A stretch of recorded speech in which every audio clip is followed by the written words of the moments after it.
I'm always looking at how can I treat my clients and my community with respect? How can I ensure engaging in practices that are humane? And I'm not playing on the power dynamics because one of the things that really happens online is you get to know someone without actually knowing them. You start to build this one-sided friendship. It's called a parasocial relationship. And we used to do this with celebrities in magazines and on TV. And now we do this with influencers and creators and business owners. And we start to assign them a lot of value, a lot of weight. We think we have to be like them or that we have to listen to what they're saying. And we really need to not, if we have any sort of community or audience, make sure that we are not taking advantage of that and really using that power dynamic to our advantage. So I think there's a lot of responsibility, especially for creators, with treating your community with a level of kindness and not manipulating them. Welcome to this week's episode of the Online Creator Podcast. My name is Kim, your podcast host, business mentor, and audio storyteller. This show is a space to inspire through conversations and community to help us keep connected, keep inspired, and keep moving towards our goals. Expect to hear honest conversations and real-life experiences from entrepreneurs at every stage of business and from a wide range of industries. Find your confidence, see what is possible, and build the legacy that you have dreamed of. Let's get started. Good morning, Maggie. Thank you so much for being on the podcast this morning. I can't wait to really get into this conversation with you. I am really excited to be here, Kim, because I have a soft spot for creators, even though I'm not truly a creator. I'm a creator in my heart. And I love talking to other podcasters. Yes, yeah. Before we hit record, we were really getting into it because we have a few things in common: stage of life, proximity of where we live, and all those good things. And I do love that you are a fellow podcaster. So I can't wait to get into how you use audio in your world. Yeah. So before we get started, can you just please introduce yourself, who you are, and who you serve? So I'm Maggie Patterson. I'm a fellow Canadian like Kim, and I run two businesses. I have a content marketing agency where I work with B2B professional services and tech companies. And then I also run BS Free Business, which is really designed for service business owners, in particular consultants and creatives and agency owners, so they can kind of get that BS free advice about how to run your business. I've had my own business for 19 years. I've been, very digitally native. I was building blogs in the, very early days, and I've seen a lot of things. And with my marketing background and communications background, I have some very strong feelings and opinions on how things are happening in the online business world and how it really does um, pretty much everyone in that industry a lot of disservice. There's a lot of bad advice. It wastes a lot of time, a lot of money, a lot of energy, and there are a lot of harm is being done. So with BS Free Business, really, I'm there to be like a very grounded, realistic consultant to people to say, no, no, no, no. Stop chasing your seven-figure dream. Come on over here and we're gonna figure out what you actually want from your business. Yeah, because it can look so differently. And that's probably the biggest thing that I've taken away from a few of the latest conversations I've had is that it doesn't have to be that certain number. It's just literally what kind of lifestyle do you actually want to live? And that's what you should be thinking about when putting all the time and energy into building that foundation. So you touched on it a little bit. I can't, okay, first of all, 19 years, seriously? Yeah.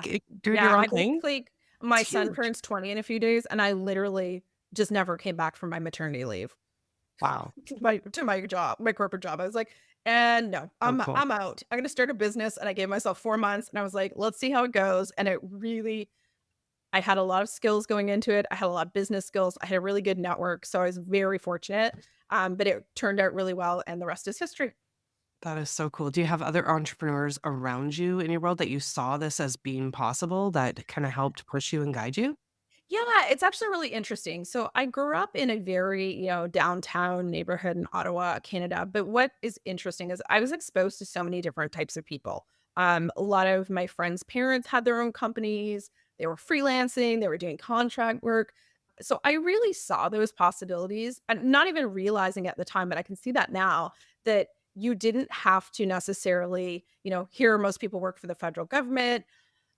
you didn't necessarily have to follow that path. And I actually, right out of school, I did work in the federal government ever so briefly. And I was like, yeah, this is not for me. And so I landed in corporate, but then I was like, I have a small child. I have a long commute. I have a partner who works shift work. I'm like, this isn't going to work Well, for me. So let's see what we can do with this.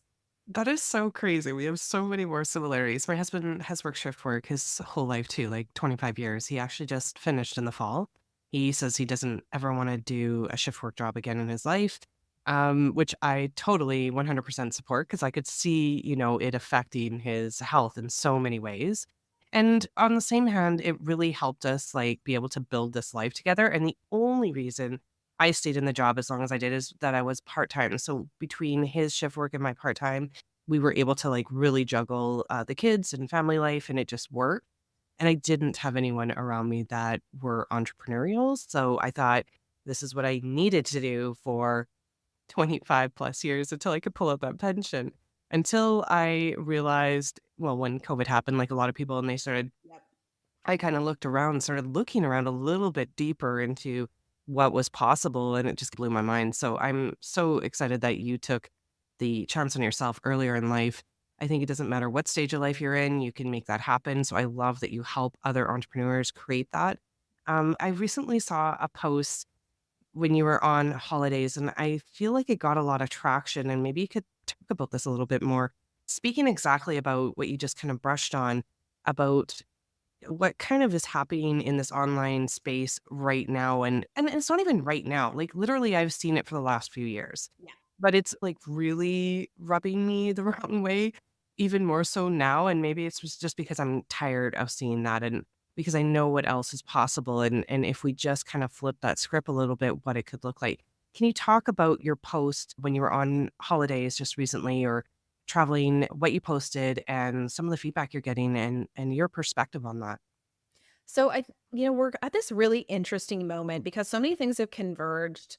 A lot of people are like you, like they're just tired of this very typical online business narrative about, you have to, success needs to look this way. It's a certain number. You need to do these really sketchy and scammy marketing tactics. You need to basically strip away the agency from people in the sales process.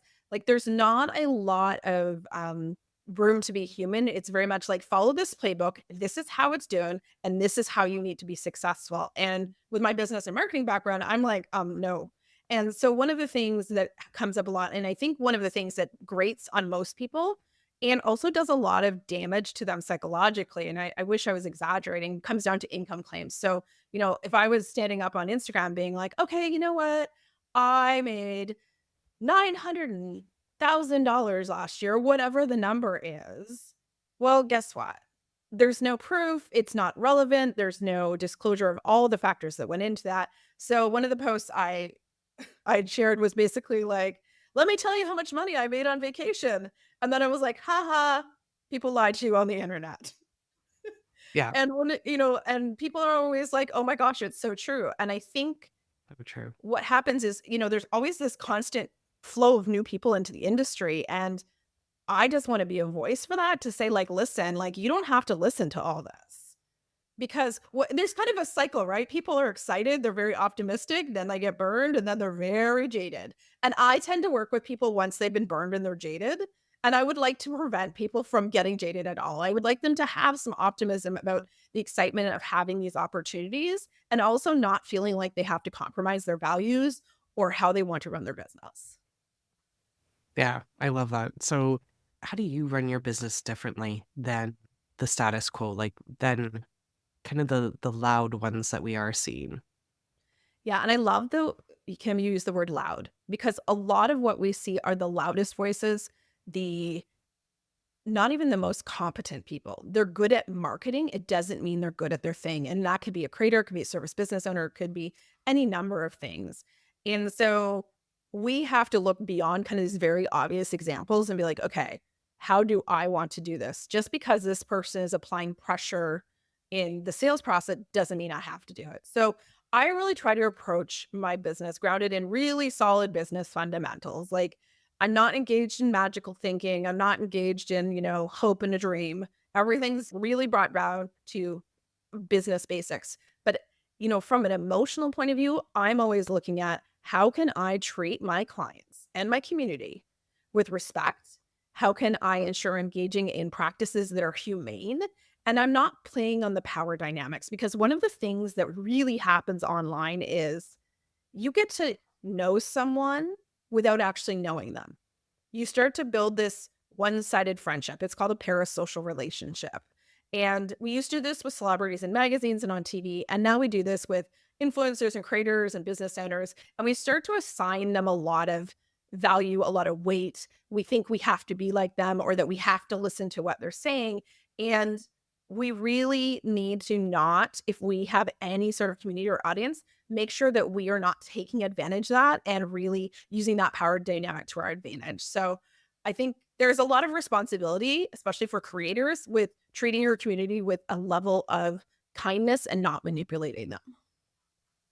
Yeah, I agree to that for sure. And I also think because we all bring our different skill sets to the Mhm. table, right? We might not be experts in these areas. I definitely am not in marketing.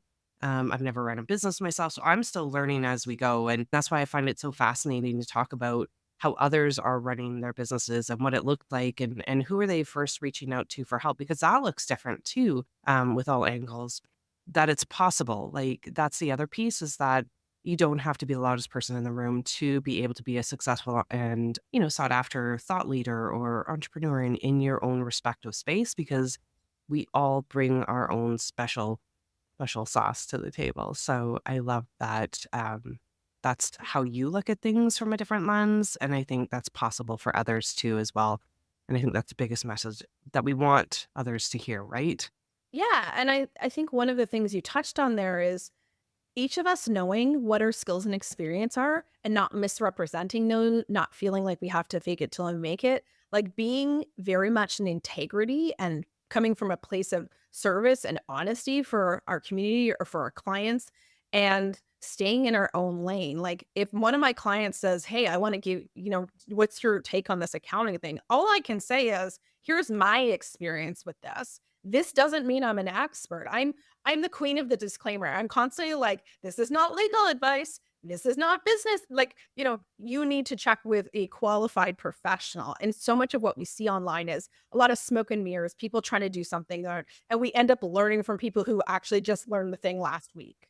Right. So we have to be very mindful of that. But the other part is there is so much possibility. And I think that's one of the questions a lot of people ask me. They're like, you've been very vocal about these things for quite some time. Like, are you, like, depressed, hostile, angry? And I'm like, "No, I want people to know how good this is gonna be." Like, I actually care about people being able to have these opportunities, and that's why I talk about these things, because I see so many people get burned, and what they do is they fold up, and they're like, "I'm out, I'm going back to my corporate job."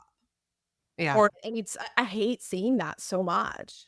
I do too. And I keep saying to my husband, if this was easy, everybody would be doing it. But if we could also support each other a little bit differently Yes. as we're all going through this, because I want to see and amplify as many women voices as possible as well. That's why I started this journey, because there's not enough and there needs to be more stories shared and collaborations and partnerships. I mean, that's what lights me up. And you can totally tell when you're talking and reading your posts and seeing you on Instagram, on your stories, like, you can tell there's passion there, and that's why people are gravitated towards you. It's the realness, it's the honesty, and, yeah, at the end of the day, like, that's if we lifted each other up more, we would see more successes, and that's 100% what I wanna see as well. I don't wanna see, like, good people folding because they're frustrated and don't know where to turn. Do you have some strategies that someone can if they're listening in, they can be like, "Ah, that makes sense." Like, how does someone gain a little traction if they're feeling deflated in the moment? One of the things I think that is so, so important is to stop taking so much external I know this is a podcast, so a little ironic, but stop taking so much external advice and really cultivate that self-trust and critical thinking that you know what your skills are, that you know, um, what you're doing. Because when someone has been there's sometimes tangible harm done or they're just feeling deflated, it can really become so much bigger than it actually is. And I want to emphasize to anyone who has ever had a bad experience buying a course, working, whatever it might be online. I have too.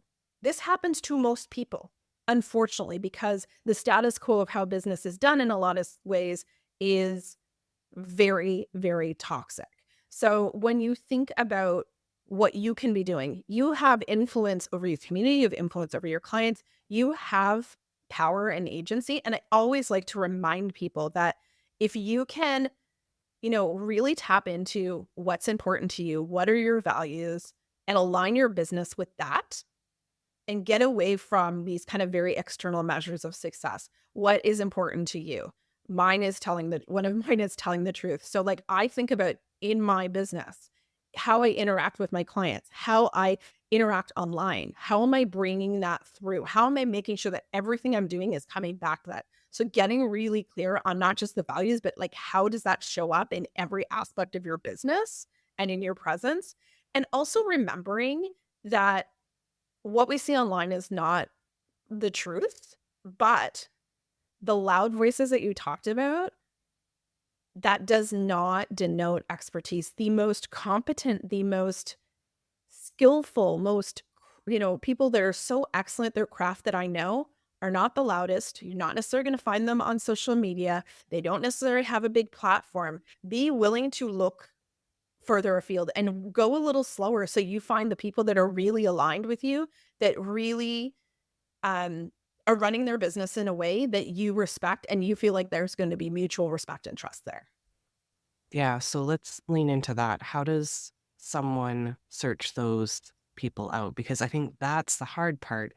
I know for myself, when I've been a part of or allowed myself to be a part of a few more networking calls where there's no commitment, it's just a chance to get to know each other. That's where some amazing connections have happened. And it's also being in circles where I know whoever's organizing it, their circles of people are amazing. And that's really, really lifted me and helped me when I've been frustrated or kind of in a dip, in the low valley of the business journey, right? But how do you search out people like that? So there's really been a few different things. I was very fortunate early on to be in a paid group, and it just honestly was lightning in a bottle. Just really amazing people. But going to what you said of really looking to the person leading that group was not the most popular, not the most prominent, but I watched her for quite some time and I took my time and I got to know her and I built a relationship and I trusted that she would curate the right group of people. And she did consistently. And a lot of those people, like 10, 12 years later, are still people I'm very, very close with. I invest a lot of energy into building online relationships. I have conversations in my DMs. I get to know people. And, I guest on a podcast. I keep in touch with someone. Like taking the time to foster relationships in a really like the same way you would a real life business relationship or friendship, coming to it from a place of like actual humanity, not just like, what can this person do for me? And I think the other thing is too, like, if you're seeking out a community, really understanding what the purpose of that community is. What is the shared approach? What are the values underpinning it? And I know a lot of this stuff is not sexy. It requires us to engage the critical thinking. It requires us to be much more, move much more methodically. But this is how we prevent ourselves from getting burned and building actual, like, real, lasting relationships. And one thing I do, like, literally on the sales page for one of my communities is I have it linked, like, here are my values, here is how this shows up, and I tell people, if you wanna see our community agreement, you can do that. So if you are considering investing in something and you can't get a handle on those things and they're important to you, don't compromise. Yeah, and don't be afraid to ask, Yeah. like, for their values or for something a little bit more detailed than just maybe X, Y, and Z join. And a lot of those people that are doing and building communities with integrity, they're allowing you the opportunity to check it out without a massive investment to start up, Yeah. right? And I think those are the people that I want to be around with as well. You gave so many important pieces of advice there that are so valuable because I think we also just need to give ourselves a little bit of grace. If it doesn't Yes. work out, that's okay. Like take a step back and then it also really depends on what type of business that you have. If you're serving people every day of the week, maybe you shouldn't be. Like maybe you should take a day in the week just for you to be able to be a little bit more inwards, to take time for yourself. Because I know if I don't allow for that, like I'm exhausted because I'm a bit of a ambivert. I imagine I love the socialization, but then I'm also like, I need a moment afterwards to like collect myself and to just have calm and quiet. And I think that's okay. I think it's important to think about who we are as individuals and how we want to be seen and how we want to grow and how we want to keep that spark alive in our business. Because if we don't have the spark and the joy, we will not continue to grow. But it is also so important to surround ourselves with others that are like-minded and thoughtful and approaching business from the same kind of angle, but also there's a diverse group because that's how we grow and that's how we stretch. So many good, nuggets in there, and how amazing it is that you have found those people and been able to continue that relationship. Like that's huge. Yeah, and I mean it's like anything. Sometimes we're more, we're firing up our Voxer all the time, and sometimes it's like, hey, I haven't heard from you a while. What's going on? You hit on two really important things that I think kind of just bring this part to like a very natural close. Is you mentioned being an ambivert. One of the things I see, I'm an introvert. I work with a lot of introverts. I work with a lot of people who are neurodivergent, and understanding your needs on a human level, not just as a business owner, but if you're going to go into a program or a community or work with a coach, making sure there's a match there and that person understands that. And one of my old clients, she posted online a couple weeks ago. She said, "I never want to be in a program with a dance party." And I thought, yeah, that's me. And like some people would be like, yeah, that's the best. I'd be like, this is the worst. I don't want to do this. So understanding what's going to work for you and not just going with the crowd because you think, oh, my friends are doing it. Well, if it's not going to work for you, you're not, it's not going to be a great use of your time, energy, and money. The other thing to consider too is the specificity. And you kind of touched on this. And I think it's really important to call out. A lot of what we see in online spaces is these very large communities, these very large programs, what cohorts, whatever. And it's like creators, service business owners, coaches, e-commerce store owners. And yes, there's a time and place for that. But if you want to be having conversations as a creator, you need to be with other creators. So being more specific about what you actually need from that and who are the people you need to be connecting with, because yes, I can forge a relationship with a e-commerce creator, but we don't necessarily have the, our business problems are probably semi, unique from each other. So I think being very mindful of what it is you actually need is critical. Yes. So critical, so important. And it changes. Yeah. It can change, right? It just depends what stage of business you're in and what you really need to tap into and be mindful of that. So yeah, so many good points there. Workplay is the last branding solution you will ever need. Your Workplay team is your brand photographer, your brand designer, social media manager, and your creative direction bestie. Here to make your Pinterest board dreams a reality with one system, one team, and one flat monthly fee under $500. And no, there's no catch. Your brand is your power. Workplay wants to help you create it fiercely. DM me on Instagram, Workplay, to learn more. Let's talk a little bit about content creation. You use audio in your business. Can you talk a little bit about why first you chose audio as a platform, whether it's a private feed or a public feed, how you use them at the names of your podcast, and what it's done for your business? So I have been a blogger for previous business ventures. I was very early blogging with a lot of clients. I'm a writer. That's the reason I went into communications and marketing in the first place. So that was a very natural extension. But one of the things I found as I was building my business is I am very, because I am introverted, I'm very good at hiding behind my words. I'm very like, I'm like, here's my thoughts. Okay, bye. And I want to kind of slink away. So podcasting for me was something that I was like, okay, this is going to push you a little bit and people are going to get to know you. They're going to hear your voice, your excitement, get to know your personality. And that was something I did 10 years ago when I first started my very first podcast. And it has been such a great experience for me in so many ways because number one, it really has let my community and the people in my orbit get to know me. So the experience I have now is I often have people when I like open up a mastermind or something that show up and they're like, "Yeah, I'm ready to work with you. I've listened to like 300 episodes." And I'm like, they know what I'm about. They understand how I approach business. So I'm able to screen the right people in. And like if someone listens to 3 episodes and like, I dislike her immensely, they're not gonna stick around. So podcasting has really been, helpful for that way. And so right now I have two podcasts. I have one called the BS Free Service Business Show, and that is for, creatives and consultants and agency owners. And we really talk about how do you run a service business from a place of not wanting to burn yourself out, taking time away from client work, growing in a really thoughtful and sustainable way. And I also have a podcast I co-host with my friend, Dr. Michelle Mazer, called Duped, The Dark Side of Online Business. And we really do a deep dive from a marketing communications perspective, bringing in a lot of research, understanding like, why do we fall for these things? What can we do about it? What do we need to watch for? And that's really from a place of like consumer advocacy. So saying like, okay, great, there's this certain thing we see happening, income claims or a certain sales tactic. What do you need to know about it? How do you need to think about this from a consumer perspective so you are not sucked into the scam? Okay, so cool. And you use them so differently. If Yes. I have so many questions, but like, do you in I imagine you enjoy them both differently for different reasons, right? Like the building advocacy piece and having those really thoughtful conversations must be just so fun. Like I can't even imagine.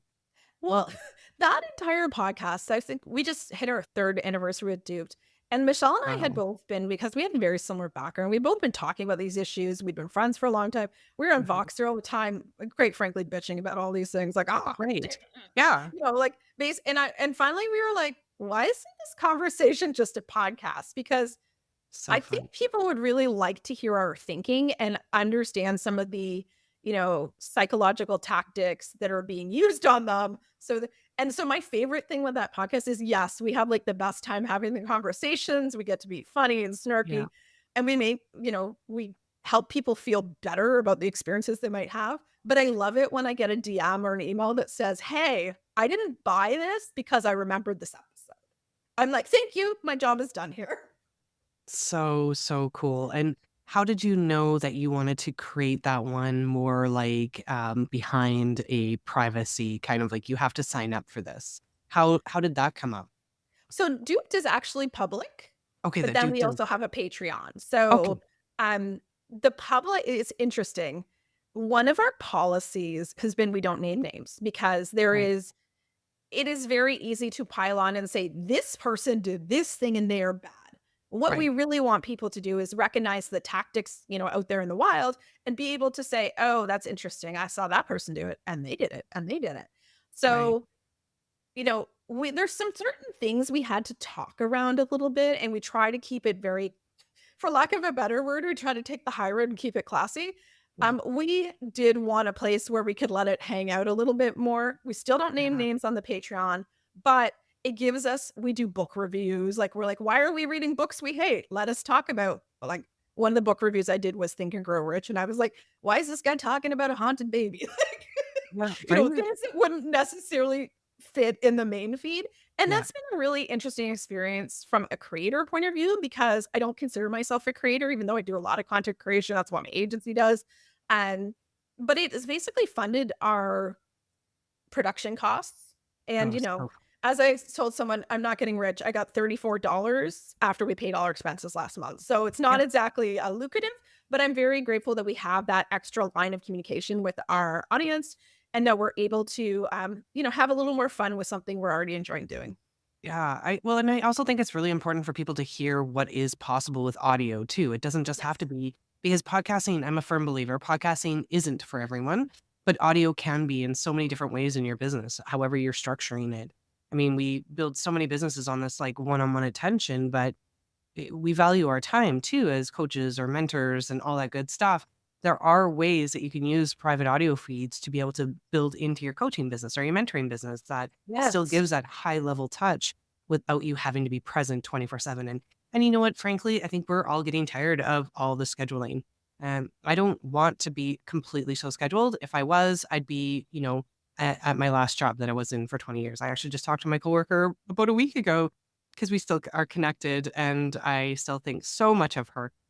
I think she has like 20 some meetings in the last 3 weeks. And I'm like, but Yeah. what are all these meetings about? At the end of the day, like that's not what we want. That's not why we're creating this. So audio can be used in so many different cool ways. And behind a Patreon wall is just another example of you can do something different, unique, create that like buzz and feed and give somebody else or your listeners a little extra, right?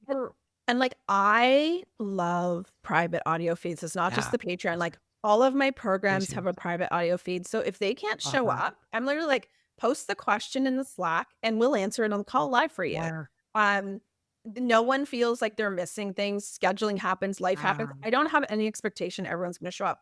I also created for them because we were having a there was a lot of questions about, "Oh, what are you doing for your marketing? I noticed you're doing this differently." So I just created, yeah, like, a really raw, there's no editing, marketing debrief for all of our people across our 3 groups. And just, I'm like, here's mhm, what's happening, here's the numbers, not stuff I would necessarily get into publicly, but in that community. And like, they've loved that experience.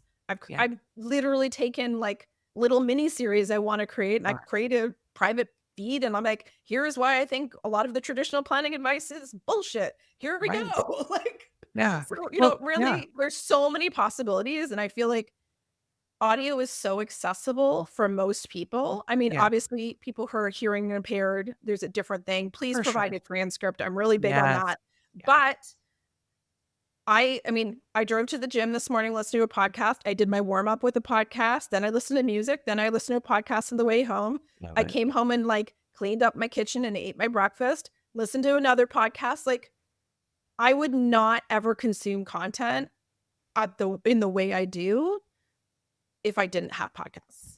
Absolutely. It's just such a great and amazing tool to be able to learn on the go. And I mean, I'm constantly like speeding it up so I can get through something if I'm really interested and I can slow it down or press pause if I want to write something down. Like there's just so many cool ways for us to learn on the go, right? And most of us are usually doing more than one thing. Like we have Yeah. to if we want to get things accomplished in our day, in our week. And I'm not saying like try to, multitask all the time because it's important to slow down too, but it is such a cool tool. Well, I mean, a great example is gardening. I'm in gardening season. I listen to fun pop culture podcasts when I'm gardening. It just makes the whole experience that much more. I love gardening. I love podcasts. Now it's even better. All I need Yes. is like a good snack. Right? I know the other day yesterday, I think I was, like, chopping up some veggies, and I was like that can be a little, like, monotonous because you're, like, peeling carrots and whatever, and I'm like, "Wait a sec, I'm missing something. What's missing? Oh, right, my headphone." Because I was like, "Just wait a sec here. There's a moment where I'm gonna be stuck here, and that's not a bad thing, but, like, what else can I, like, listen to spice it up?" So I love that. There's so And many great the ways. perfect example of this is I have 2 friends, we're in our writing group together, and they blew my mind when they told me when they buy a book, they also buy the audiobook so that they can seamlessly switch through them. So, like, they will be reading at night, then, drive the kids to school in the morning, listen to some of the book. I was like, "That is amazing." They would never be able to read as much as they do without having that alternative format. And I think thinking about the people we wanna reach in our business and how can we make our ideas more bite-sized? How can we make it more consumable? How can we make it more convenient? And how can we meet people in a format that works for them? Not everyone wants to read a Yes. blog. Not everyone wants to listen to a podcast. So I basically have both, and I'm like, I got you covered. Yes, I love that. My first audiobook that I bought too, because I love having a book, but I also love to listen, was Matthew McConaughey's Green Lights, and I mean, come on, like, with his voice, this is, like, so cool, and again, it goes back to the idea of when I listen to somebody new, I know I'm invested right away or I'm not, because Yeah. I can just tell, like, I just you can feel so many of the story's emotions and how the, reader is just invested or not invested, and that matters when I'm listening and I'm, taking in all the good information. So many great tidbits there. If people want to know more about you, Maggie, where do people find you? What's the best way to get into your world So the besides the best, podcast? Because there's so many yeah. cool podcasts. Blah, blah, blah. Yeah, so many podcasts, and I think I might be creating another one. I Oh my God, Stay I love tuned, it. everybody. I love it. I love I it. have my name is Maggie and I have a podcast problem. It's good. It's good. I love it. And just full transparency, I did talk about this in a recent episode of the BS Free Service Business Show. Like, I consider myself the talent. Like, I write the episode, I record the episode, and then I do nothing with it. So if you are doing it all yourself, please do not hold yourself to the standard of, wow, that Maggie has a lot of podcasts, because It's a lot of I work. have a team. I Yeah. have help. And I Yeah. always have with the podcast, because otherwise there would be no podcast if I had Did to you know edit my. that? Sorry, I'm totally going to interrupt, but did you know that right away? Or did you have to figure that out? No, I knew from day one. Um, so in a previous business, I did a lot of YouTube, and Okay. I Oh, cannot that's stand editing audio or video. It's so much like work. the kryptonite. I have ADHD. It is boring, and I Yeah. don't like it. Yeah. Like the end. So I have had the same audio editor for over 10 Awesome. years, and I pray he never leaves me, Right? because It yeah, like matters. I'm just like, we're good, right? Please don't leave. Yeah. But it's good that you identified that right away because I think that's what holds a lot of people back. It's either, and again, like I just want to stress the importance of it depends how you want it produced, right? You can have a heavily produced episode or you can have a lightly produced episode, but you can clean it up in different ways that Yes. doesn't cost like so much money, at least to get your foot in the door and get play with it and have fun with it first. Yeah. And, like, just shout out, when I started, we didn't have the tools we have now. Yeah. Like, Yeah. there's so much, like, So I true. had to make a little clip e edit on something, and I use Riverside for recording. I was able to just go in the transcript and go, "Boop, take that out." I might have edited my own show 10 years ago if I'd had that. It's Who pretty knows? cool. Yeah. It's pretty cool. Okay. So let's go back. How do people find you? The best place is bsfreebusiness.com. I also hang out on Instagram and Threads at BS Free Business, and the podcasts are all the major places on the internet. So, and I'm very active in my DMs. So, if you have a question or something you're like, "Ooh, that's interesting," I'm happy to chat with you more about it. I love the conversation. Before I let you go, I love always ending with a reflective question. You've been in the business for a long time. What does success mean to you now? How does that look? And has there been anything instrumental to keep that level of success kind of flowing in your world? So for me, it really comes down to autonomy over my schedule. Yes, I have to make money and pay the bills, and I got a kid in university, but but at the end of the day, like, that is the measure of success. For me, is how much autonomy do I have over my schedule? And before we got started, Kim and I were talking about lake season in Canada, like being able to peace out and go to the lake. I don't work Fridays. All of that to me is great. Not having to sit down at my desk till 11 a.m. to be able to go to the gym or chop veggies or garden or go for a walk with a friend. Like, that to me is, it's about quality of life at the end of the day. Like, I started a business so that my life would be a certain way. And that's really the point at the end of the day. That's so great. And is there anything instrumental that has helped you, whether it's the supports? I know you mentioned that earlier in the show, like the people around you. Is it platforms that have helped you get there? Mm. Is it like what, support system has helped you? So there's really three things for me. Is starting my business, I had a lot of support from my husband. He has a very traditional job. He has benefits. He has all these things. And overall, my family was super supportive. And I know people don't have that. The other thing is the ongoing relationships I have with people. As much as I am introverted and awkward at times, I am very much a people person. So being able to, like, pick up Voxer or send someone a DM and say, "Hey, I'm thinking about this. What do you think?" So if you don't have those relationships, fostering those relationships with people who will tell you the truth. I think that's the important part. Not just like Hype Squad. Like, Hype Squad's good, but you also need the truth tellers to be like, "You know what? That's actually a terrible idea, and I'm going to challenge you on that. Let's have that conversation." And then the final thing is being very, very thoughtful about how I want to manage my money. I am very, I'm not going to say frugal, because I'm not, but I'm very strategic in my budgeting and understanding what types of support I need at different times. And that is something I see so many people struggling with. We have this idea that we're missing something. And what I have found is we are not necessarily missing something. We need to do a better job of really drilling down on like, what is the need I am trying to fill? It's the same thing when you're like in a store, you're like, oh, I think I need a new sweater. We do that in our business. And I think learning to not be additive in that way has allowed me to make a lot of choices in my business that I don't think I would have otherwise, because I would just be spending money and then just trying to earn more money. Like I'm off that hamster wheel, and that has been really helpful. Do you, one final question, sorry, I'm just so curious. Do you keep yourself accountable like monthly? How do you do that? Because it's Oh, so difficult. It's so difficult to 100%, like you just said, it to is pursue that new shiny so, thing and be like, oh, can I follow this path for a little while and then get veered off because there's so many cool things out there. Like, how do you keep on yes. track? So there's two things. I have a bookkeeper, and that is I have always had a podcast editor. I've always had a bookkeeper. Money is not my natural state. I've come a long way, but it does not come easily or instinctively to me. So having someone who can be that thought partner that holds me to account. So I work with her on the budget, and she like puts it up there, literally for me. And she's like, you overspent on this. So what goes through my mind is her name. I think, oh, I don't want to have that conversation.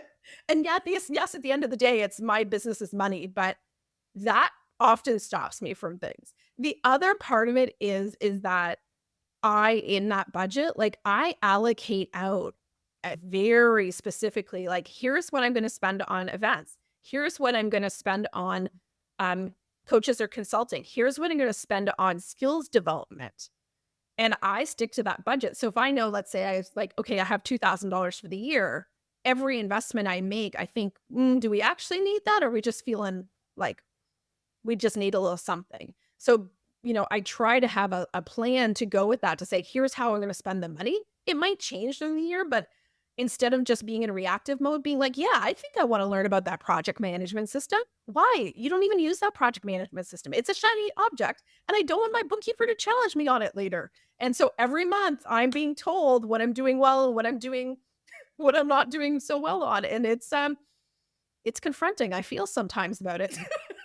No, I think that's such a valid point, and a lot of us have to remember what our skill sets are when we are running our Mhm. business, and that at the end of the day, we are running a business. Yes. So, being really strict with ourselves on that a little bit, because if we aren't knowing what our numbers are and being accountable, we're not going to be here in 6 months. And again, we started the conversation with we want to be as sustainable as possible. Most of us are starting this and doing all of this hard work, all those late hours when we're first starting out or through the seasons of our business, and not just for fun. We're doing them for a reason and a purpose. And whatever your purpose is, let's keep that burning alive and let's keep it joyful. Let's keep that spark going and let's keep lifting each other up. So, so many good points in there. I love the truth teller thing. I've wrote down a couple of nuggets for myself because I think, yeah, it's so important to be around others that are not just telling us. We have friends like that in our life, right?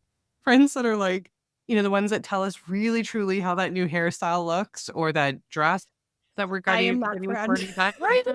And it hurts, but it's so necessary because I tend to be the one that makes people around me feel like I always try to see the positive, but Yes. yet we need a little bit of that hard truth sometimes too, especially while we're going through life and business. So Yeah, I and appreciate your everyone time get so much. yourself the hard truth bookkeeper, like, be Yes. like, Yes. "Bookkeeper, are you gonna challenge me? Yes, you're hired." Yeah, no, yeah, she's, like, actually literally my number 1 hire will be that, and I've identified that in just the last, like, probably 4 weeks of my business, and I've been doing this for 3.5 years, so, yeah, it's time. It's time for me to get into that truth get into the truth. Okay, thank you so much for your time. I enjoyed this conversation so much, and I know that others will take some goodness from it and will search out for more from you. Again, thank you. Awesome, thank you. Thanks again for tuning into this week's episode of the Online Creator Podcast. If you haven't subscribed to the show yet, please do so on your favorite media player. And come check us out over on YouTube, where you'll have full access to our episodes on video there. You can check out the important links mentioned in today's episode in the show notes, and please join the conversation over on Instagram at May and James Co. I'll see you next week.